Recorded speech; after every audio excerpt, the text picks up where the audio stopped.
Graham, guess what? I've enrolled us in podcast school. What's podcast school? It's where we can learn everything we need to know about being a podcaster. Look, here's their flyer. Let's see there. Podcast school gives you all the skills you need to become a professional podcaster. Learn how to record, edit, beg for money via Patreon, and convince professional comedians to work for free. It looks great. I've always wanted to go to school. Actually, this does look pretty good. Maybe they'll teach us how to get that weird buzzing off the recordings. Can people even hear that? I think it's one of those things where once you hear it, you can't ignore it, and it just completely ruins your enjoyment of the podcast. I'm so excited about going back to school. You know what we have to do first, though, right? Emergency Mixtape? Emergency Mixtape. What would you do if you were sent into space? Are you witness the end of the human race? If you're gonna succeed, then you will need an emergency mixtape. Emergency mixtape with Joe and Gray. Hello and welcome to Joe and Graham's Emergency Mixtape. I'm Joe. And I'm Graham. And this is the podcast where we invite our favourite people from the world of comedy and music to help us make a mixtape for every eventuality. And today we're joined by comedian Ian Smith. Hello, Ian. Hello. Lovely to have you, Ian. This is a show about mixtapes. Are you someone who makes mixtapes, or are you someone who has mixtapes made for them? I don't think anyone's ever made a mixtape for me. Oh, mate, that's the saddest. Yeah, but I've been in a relationship for 13 years. Right. So I don't think there's any like romantic need to make a mixtape. Ah. I remember getting like all of me and my fiance really like Biffy Clyro, and I got all of their kind of rarities and B-sides and put them onto CDs and gave them to her one Christmas. They've now released all of those as albums. Was this through kind annoying. of LimeWire and stuff like that, through the internet downloading things? I think it was post LimeWire, but it was me Googling stuff, downloading it, sometimes it just being like some kind of false package that probably gave me like a virus or something. Yeah, just like a slow, annoying process. But she's worth it, clearly. Yeah. But we need to get on with making a mixtape. We Graham, do. why are we making a mixtape today? So today, we are going back to school. There are many reasons why one may want to go back to school. It could be to better yourself, it could be to explore a new career path, or of course it could be to justify a topic for a music/comedy podcast. Obviously we're bettering ourselves in this one. No, we're going back to justify a music/comedy podcast. And I think first up it's me, isn't it? I think it is. Can I ask a quick question? Feel free. Yeah, go for it. Would it be legal for a 30-year-old to go to secondary school if they legitimately wanted to get some GCSEs? I think you can get GCSEs through a further education college. But if you didn't want the... If you didn't have the school experience... I don't know if there's a specific law against it. I don't know how... I imagine there's a couple of laws against it. against going to against a school teaching you. I think being a If you 30-year-old in a class full of 12-year-olds... That's the bit I have trouble with. That's not a crime in and of itself, though, is it? Because otherwise teaching assistants wouldn't be allowed.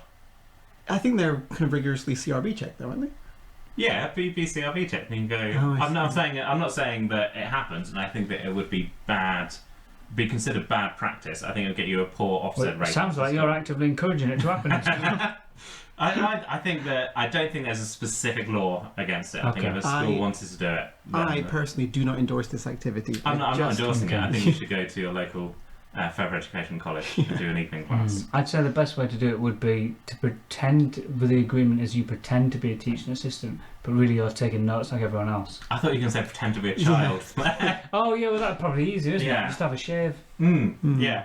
So, first on. Yes, so I tried to dig into some emotions from my choices. When I was in school, I'm presuming that if I went back to school now, I would be as I am. I'm presuming there's no weird, like, Freaky Friday sort of stuff. I presume you're just going back to school as you are. Yeah, I think my political campaign to make secondary schools allow adult men back in. I've succeeded in that. Thank God. Well, yeah, we're going back as but it's all above board. Great. So until that day, yeah, we're going back as we are. I tried to think about what I was like in school, and I remember the main thing that stuck with me in school wasn't the lessons, it wasn't like the lunches or anything like that. The one thing that stuck with me was the fleeting friendships that you thought would last forever. And I thought that was very well illustrated by Be Your Own Pet's Becky.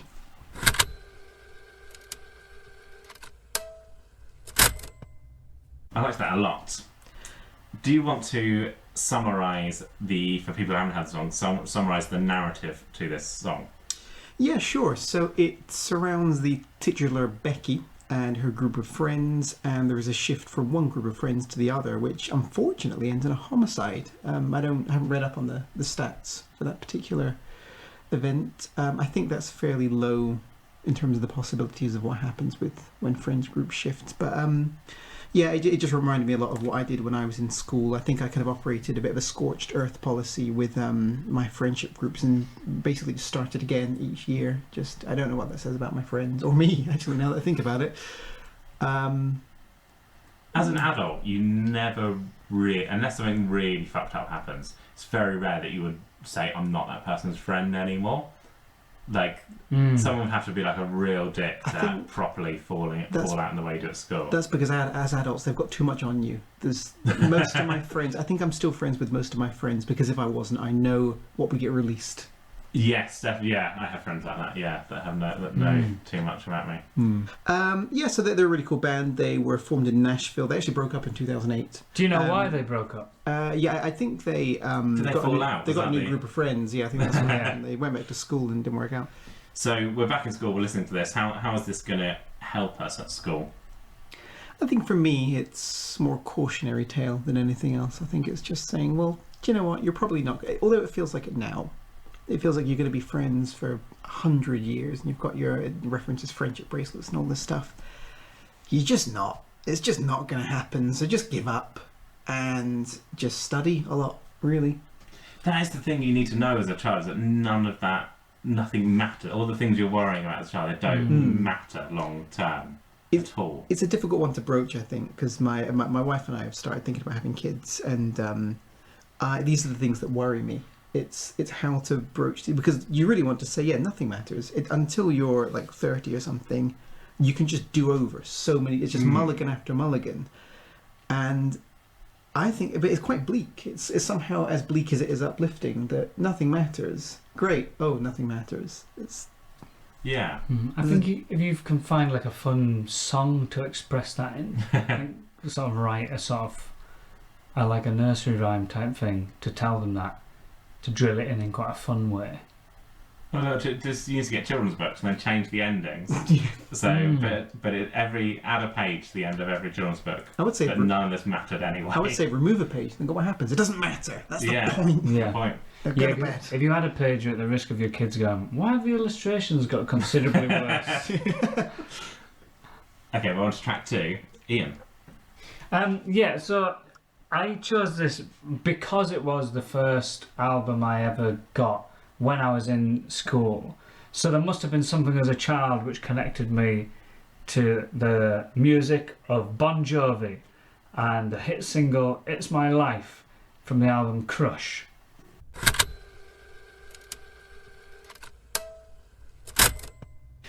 So I picked that song because there must have been something as a kid that appealed to me about that. Are those type of rock songs with vague messages in them, like vaguely inspiring? Because I think I was maybe thinking about that when you're a kid, I don't think you can deal with the complexity of some of the like lyricism or beauty in some songs. So what you need is someone just going, "It's my life and it's now or never," and you're like, "Yeah." But I think Bon Jovi always seems like someone who doesn't take himself too seriously and knows what he is, and I quite like. I think that song's great. Like I think it's a great song for. You're right. It's something when in your childhood you want to hear. You want to hear a simple message, and that's like, and probably playing back to the last song where you worry about friendship groups and stuff like that. Being told it's your life, live it now. live in the Yeah, moment yeah. is actually a good antidote to the worries about friends and you know, what if I fail my exams, all that sort of thing. Yeah, and I think there's something like when you first find a like what you think is rock music that you think is quite cool, and you're like, I think you feel a bit like, oh wow, I like some cool music. This is like rocky and edgy, and you don't realise at the time that Bon Jovi isn't edgy in the grand scheme of things. But yeah, I still have a soft spot for bits of Bon Jovi now, although they're definitely in that point where like a rockier band, as their albums come out, you just kind of realise, okay, so your genre has now changed into sad country songs because your voice cannot carry. Like I find it really sad. I haven't heard anything that he's done since this song, really. Oh, so well, I think I've liked some of their stuff since that, but now it's like if you were to go and see them live, they would do. Is it they or he? John Bon Jovi is the John singer, Bon Jovi and then Bon Jovi is the band. Yeah. Is that but right? John Bon Jovi has released solo albums as John Bon Jovi. Right. Bon Jovi is the album, is the band. I don't think Richie Sambora, the guitarist, is with them anymore. I think he went, and I think I'm going to oversimplify this. I think he went mad. Right. I think he went mad for the alcohol. Oh no. But I mean, that might not be true. So I'm just saying that's what I think. I mean, they have that image of being kind of wild rock stars, so Yeah. it wouldn't surprise me if he went off the rails. Yeah. The next song is me, and I've gone for "Perfect Day" by Lou Reed. So my reasoning for this song is that I found it very hard to fit in at school, and I felt like I had to change myself and be different to fit in. This song, there are two readings of it. Some people say it's about drugs, and the perfect day is the perfect day being on drugs. I don't agree with that reading, because if you listen to the whole album, it's very much an album about gender identity and sexuality, and I think it's him basically saying, I wish I could be straight and fit into my gender so that we could have this perfect day and I could be in a straight couple and pretending to be someone you're not. So that's my reasoning for putting this in, is that it's a song about trying to fit in and the kind of the follies of trying to fit in. Also, he says about feeding animals in the zoo. I think if you were on drugs, you would find that horrifying to go to a zoo, I think. Yeah. What, you think that you think the animals are out to get you? I think if you saw a giraffe and you're on drugs, you would just be like, What the fuck has happened to that horse? yeah. Yeah. Yeah, no, I can see that. So I think that would have come up in the lyrics if it was drugs. Feeding animals in the park, it was fucking terrifying because I was on drugs.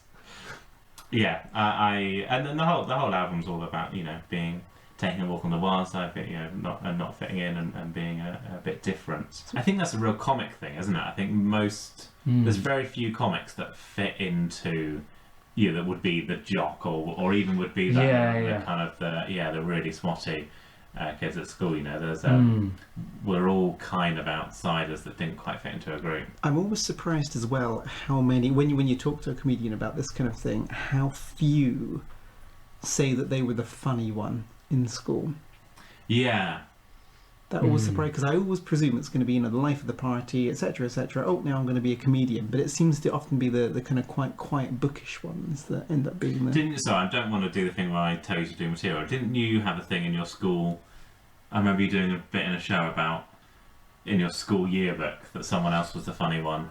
Oh, I was voted most likely to become a comedian, but someone else was voted funniest kid. There was something of like, Ian's got less going on, that he's going to have to see that his one quality through. Right. But, like, it's a shame, though, that whoever else it wasn't going to pursue comedy. He's now a neuroscientist. Yeah.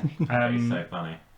Yeah, I think I learned that I could write things, and it's so weird, like, I would get the teacher would, if everyone's good in class, I'd be allowed to read out like a little funny thing that I'd written at the end as like but yeah, I wasn't the funny one. I think remember the first time feeling proud of something that I wrote was in primary school.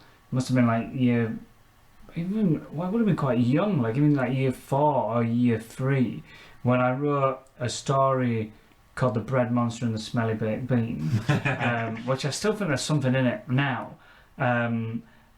It's about a slice of bread, and his enemy was like this baked bean, and you'd think that they would like each other. And I used to just draw loads of different outfits for this. For the Bread Monster was the good guy, and I thought the smelly bean would be there. I thought it was a David and Goliath type thing. No, for Bread some Monster's a good guy. I think the word monster has made it not seem good. If I just put bread man or something, but it was just a slice of bread, and I'd have different costumes for him for different scenarios that he was in. What were his costumes? One of them was an underwater one, and it was just a snorkel. And I didn't even think that the bread would dissolve in the water. So my instant thought is, when it comes to the trousers, Yeah. was it like an entirely solid bottom half, or did he have little, just at the very, the corners of the bread? No, Was so that open? it was like a slice, just a slice of bread, and with tiny arms and legs coming out. Oh, so it had arms and okay. Yeah, it's sort of separate to the main slice. Oh, I So were see. the arms for flesh? Well, they were made out of bread.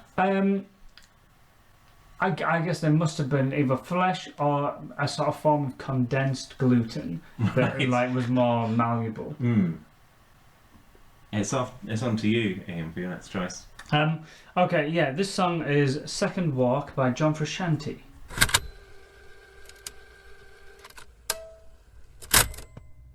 I like that song a lot. I hadn't heard it before, and I thought it was great.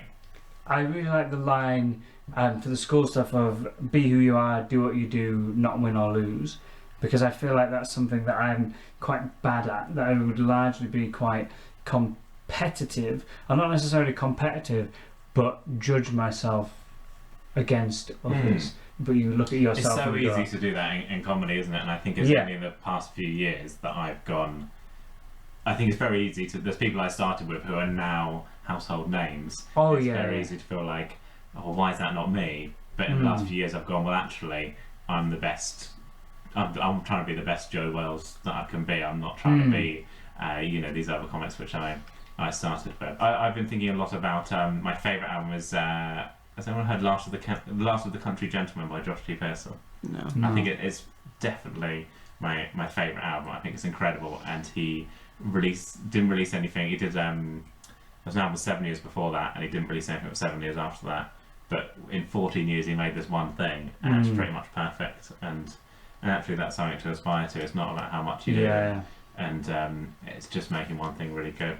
I think I would do that in comedy if I wrote a perfect show. I would milk it to high hell. Oh, definitely. Yeah.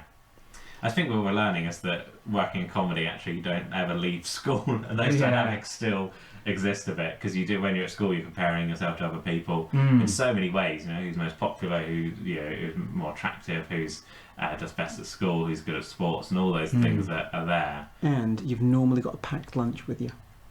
Well, in that way, it's better than comedy, isn't it? I never bring packed lunch. Yeah, at least you get packed lunch. Packed lunch, yeah. I need to. I'm trying to be healthier. You need to have a word with this agent. I get packed I don't think that's. This is something that I tried to put in my show this year, and it didn't make it in. I think because it's just too specifically niche. So I tried to talk about how you sort of are aware of societal norms, sort of repress certain things of yourself. My example being, I was in a woodwork class once, and I had a penguin biscuit in the wrapper, and I put it in the vice, and I just made it as thin as I could, like a credit card, just because I think I was bored. But then when I ate the penguin, it was the best a penguin's ever tasted, because all the flavours condensed into this thin things. That each bite was incredible. Like if you grind something into a dust or grate a cheese, where there's more sort of for your tongue to it. Yeah. That's what it is, isn't it? There's more surface area. Yeah. But I remember doing it, and I remember thinking, like, even as a kid, thinking, like, I've got to knock this on the head now, in case this is how I like food. Because socially, that's just not going to work for me. To bring a vice to every restaurant. Yeah. And just to have one in my house, and, like, you couldn't be talking to someone and just tightening up your sandwich in a vice. So That you're going against the ethos of the song is be who you are, do what you want, but you're saying to an extent. Oh yeah, I mean, I wish I had John Frusciante's view, which would be buy a multi-pack of penguin biscuits and go to town. But sort of from the right angle, it could just like you're doing mince in like a mincer. I guess. Yeah. Even that buying a mincer, putting something through a mincer, I can't think of anything that probably wouldn't taste nicer through a mincer. Yeah, it's dangerous territory. Once you buy a mincer, everything's going to be going through it. And I think if you had a mincer, you'd constantly be thinking, don't put your finger in that, don't put your hand in it. And then I think one day you would. Well, that was very similar to when you were in school. I'm of an age where it was revolutionary in school to have one of those electric pencil sharpeners. You know, the one where you put the pencil in. Oh, that was tempting, wasn't it? Yeah. But they're still both are mints, but they're still hand powered, so you have to really go for it to no, these ones were. Electric ones. Yeah, there was like a pressure point in it, and it just by some magic went sharp pencil. I used to be terrified of being locked in the kiln, and that is how I died. Being locked in the kiln and burning to death. That'd be horrible. We never saw the kiln because in specifically my class, we were too naughty to use clay in art. So we never saw the kiln. What did you do? I was a very good boy. What did the bad boys do? There was a large list of things, and they were just generally, I would say me included, but in a different way. We were all just a bunch of pricks, to be honest. Right. I think I was just a bit sarcastic. Crude pottery? No, we never really got the chance. I think there was a few daubings, and I think a few people took the art class too literally, like a world of canvas sort of thing, and did a few things around the school. But no, we were just a bunch of shit. I think we were the first school to get its own policeman, as I recall. Wow. Very nice. That's our claim to fame. For legal reasons, the school will remain unnamed, but yeah, we weren't ideal, really. I did a teaching assistant placement in university, and there was this kid. She must have been 10 years old, but I completely stand by it. She's a prick. And she was kicking this other girl, and she's always naughty. She was kicking this other girl under the table, so I could see it.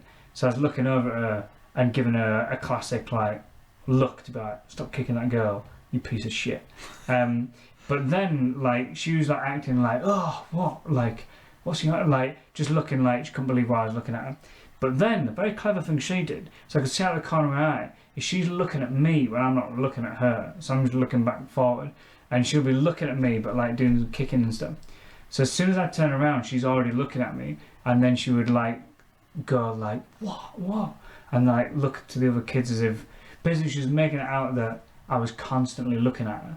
Because whenever I turn around, I'd catch her eye because she's just looking at me. So as soon as I turn around to look at her, she can go, oh, like again. That's and I was fantastically like, you clever devious, little, yeah. I really hated her, and I hope she's not doing well for herself now. Kids are very good at that kind of stuff, though. Like I always liked when like a kid was told not to hit another kid, and they're like, "Oh, I'm not touching them." But they're very resourceful when it comes to not touching. I find. Yeah, I split up that girl, I think, and another girl were having a fight, and I put my hand on her shoulder, and she's like, "You're not allowed to." She said, "You're not allowed to touch me." They do know the law, don't they? It's surprising Yeah. how much they know.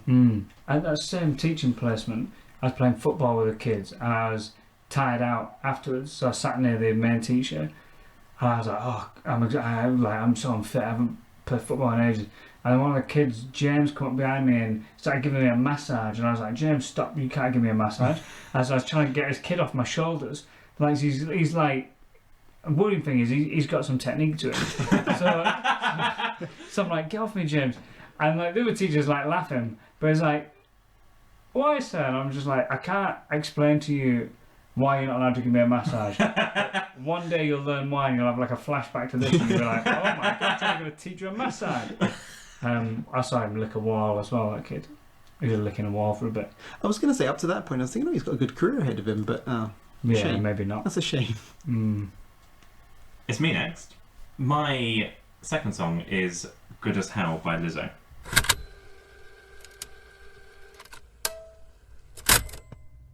I really love that song. My reasoning for including it is exam season. A lot of stress, got to do well. You feel like this is going to be your whole life depending on getting good grades in your exams. This song got me through an Edinburgh Fringe Festival, which was very hard work.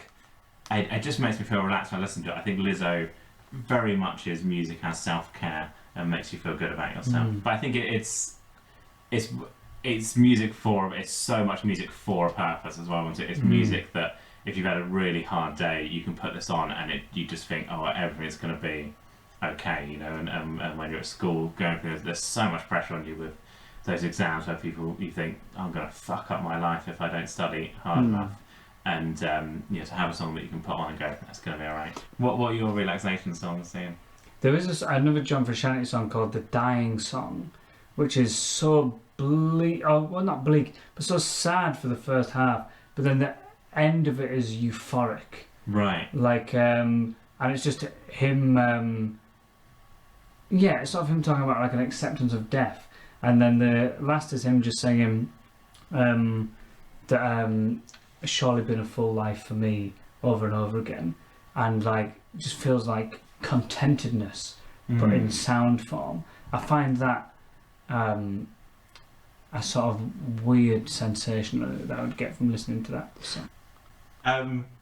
It's over to Graham. So, like I said earlier in the podcast, I tried to think a lot about how I felt while I was in school to dictate what songs I chose. I wasn't particularly academic. I was okay in lessons, but I was too interested in friends and various other things to really focus. I didn't have many particular skills, I would say, but the one thing I knew how to do was party. Therefore, I have gone for the song by Dolly Rots, I Know How to Party.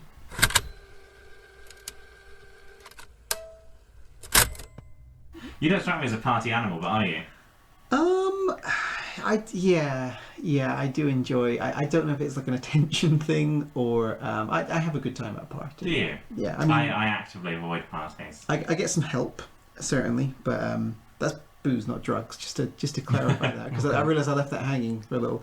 Do you not, as a kind of muser, get annoyed at parties that the music they're playing is not good enough? Yep, I hate it. I hate it so much. That's what a lot, and that's so pathetic. I know that's pathetic and embarrassing. That's a big part of what I hate about parties, is that people put on music that I don't approve I of. think if I get to a certain level of drunkenness, I will enjoy music that I think is terrible. Because I hate dancing or being in a club or anything like that. I just hate it. But if I get to a certain level of drunkenness, I just do that thing when I think I start it as a joke that when the song starts in a club and I won't know what the song is, but I'll go, oh, because people will do that when they get excited. So I start doing that, but then I start doing that in earnestness, even though I don't know the song.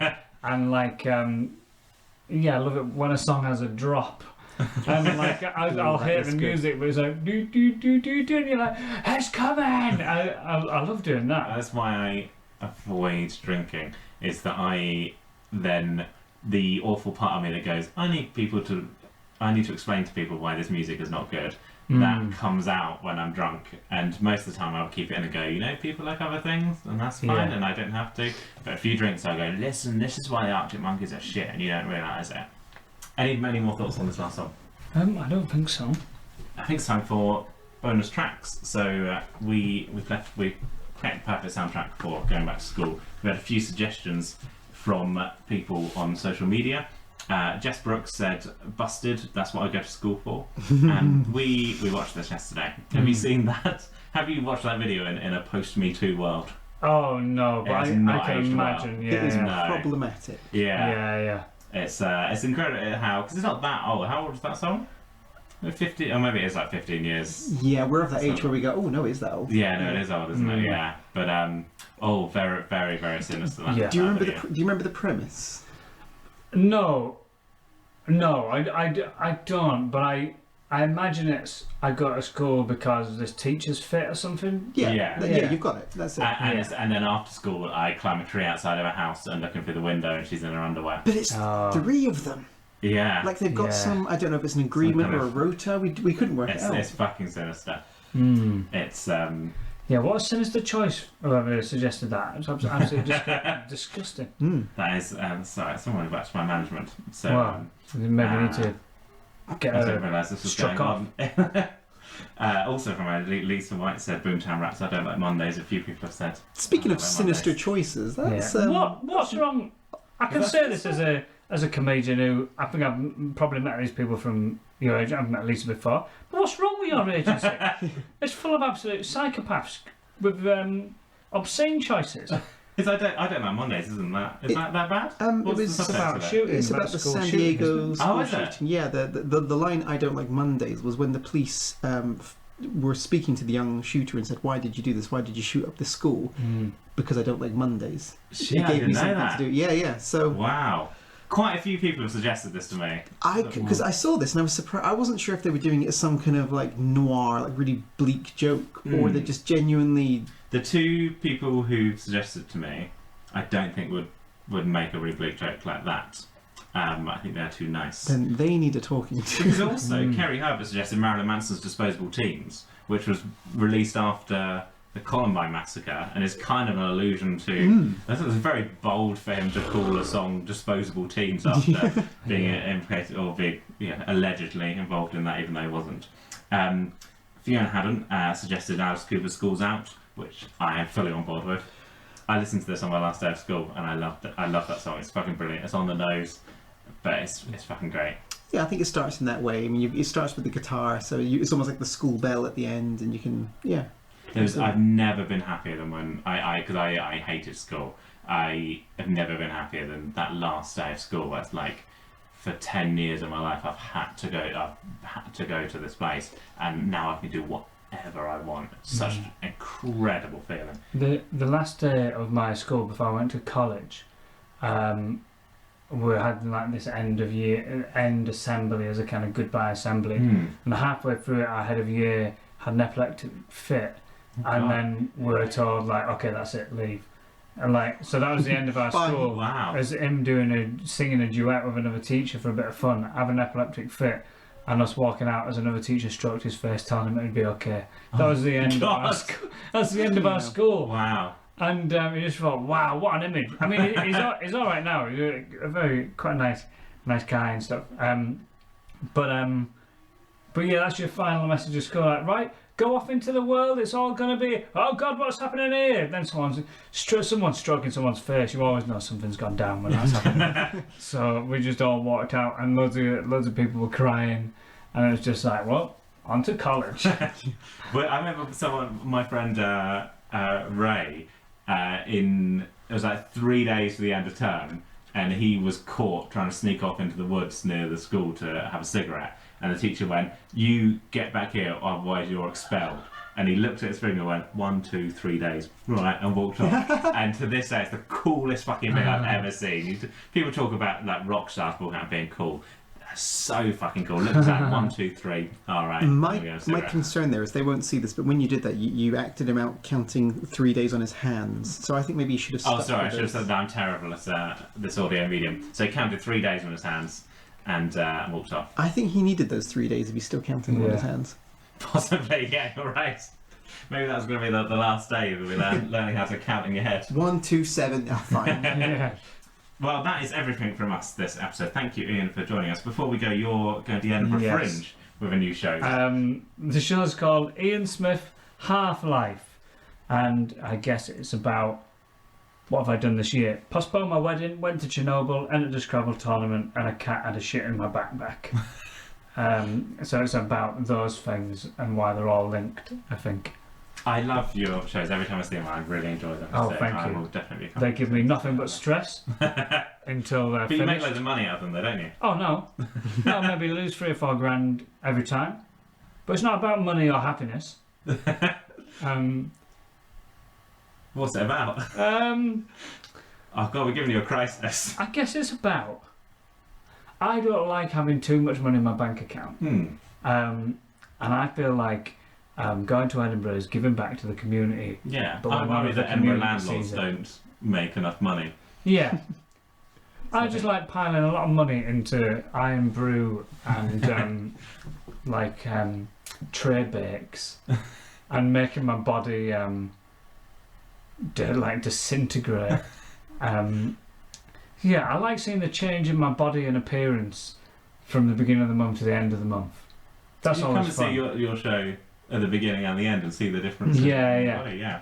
So if you're listening, kids, that's something to aspire to. Yeah, if you want to be a stand-up comedian, why? Why would you do that?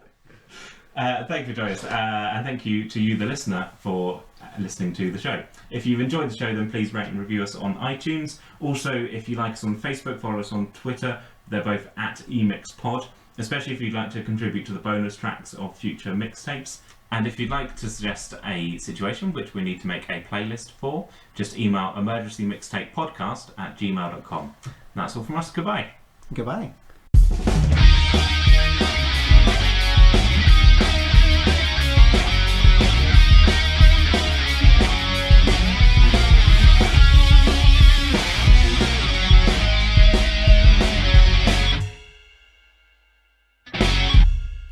Well, that's me done. Just handed in my final piece of coursework. I have graduated podcast school. Coursework?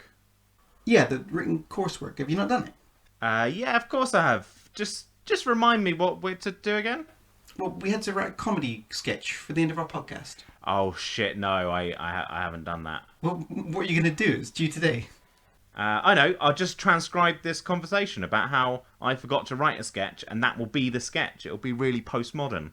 It doesn't sound very funny, though. It could be. We just have to say something really amusing right now. Well, that's a lot of pressure. But we're professional comedians, we can do that.